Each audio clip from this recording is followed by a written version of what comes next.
everyone. Welcome to Flight to Freedom. It's good to be with you. And look at this time, I am not even in the cockpit. No, I am not. But I do want to talk to you about something that is very serious. So about a week ago, maybe 2 weeks, I'm not really sure on the timetable, there was a story that broke out where a pilot, don't even remember what airline he belonged to, but a pilot went into the cockpit and demanded or tried to bring the plane down, where there were about 84 precious souls on board. And I believe I guess the preliminary reports reported that perhaps it could have been due to mental illness. My boy Russ Can Fly, he brought it up in his podcast. So Tom, the charging documents suggest he suffered a mental break. Tell us more. Yeah, that's right. Both the FBI and police in Portland, where the plane made that emergency landing, say Emerson admitted 84 people, including himself, could have died if he'd been successful in bringing that plane down. Okay, so I know that my thumbnail's a little dramatic, and people might say, oh, you know, that thumbnail's a little alarmist and all that kind of stuff, but that's the reality. This pilot that was in crisis, that was his goal. Now, whether or not, you know, he was clothed and in his right mind, as my grandmother would say, probably not. Sounds like there's a lot of sleep deprivation and some substances on board as well. Yeah, so you can look at it in his YouTube channel there, Russ Can Fly. But he brought it up, and I'm just thinking, you know, well, I mean, I'm glad that he brought it up because it brought awareness to all of us as pilots. So I'm thinking that, okay, this is the end. We probably won't hear something of that nature, that tragic, maybe for a while now. I don't know, maybe I spoke too soon. Not too long ago, just the other day, you hear about a Delta pilot who brought a gun into the cockpit and threatened the pilot. I mean, wanted to bring the plane down as far as that is concerned. And man, friends, something is not right. Tonight, yet another confrontation in the cockpit being revealed. A Delta co-pilot facing charges of pulling a gun and threatening to shoot the captain during an argument. Here's Tom Costello. It happened on a Delta Airlines flight last year. Now, a federal grand jury has indicted First Officer Jonathan Dunn with using a dangerous weapon to assault and intimidate the captain, telling the captain he'd be shot multiple times if he diverted the flight due to a passenger's medical event. Dunn was trained and certified to carry a gun as a TSA flight deck officer. NBC News aviation analyst Captain John Cox was also certified. The people that were really heavily into the I'm going to save the world and I've got a gun, those people didn't make it through. NBC has been unable to reach Dunn. Delta says he no longer works for the airline.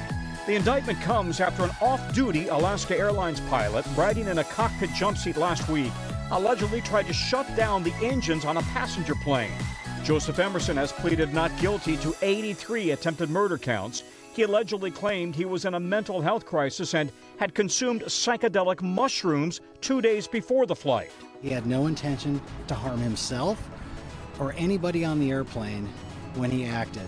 The challenge for the FAA and airlines, screening pilots for signs of serious mental illness or aggression. It's really hard to predict violence, even if somebody is experiencing mental health symptoms. Both pilots face federal charges of interfering with the flight crew, a felony that carries up to 20 years in prison. And I just wanted to say to my amazing pilots out there, if you are suffering from whatever the illness may be, whether it be depression, suicidal thoughts, whatever it may be, I am begging you, please seek help. You know, as pilots, if you have tuned into my broadcast, one of the things that you hear me say all the time is that as pilots, we are definitely into safety. Yes, safety is the order of the day. And we do have a checklist, the acronym I'm SAFE, IMSAFE. And, you know, we need to really look into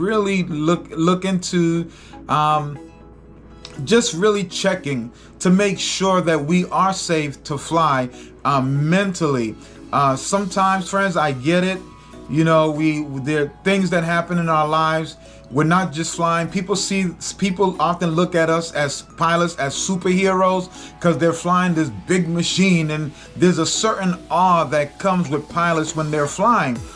But what they don't realize is that pilots are human beings too, and they do have issues beyond flying. There are family issues, there are things, financial issues, health issues, whatever it may be. Please seek help, okay? I am begging you, please seek help.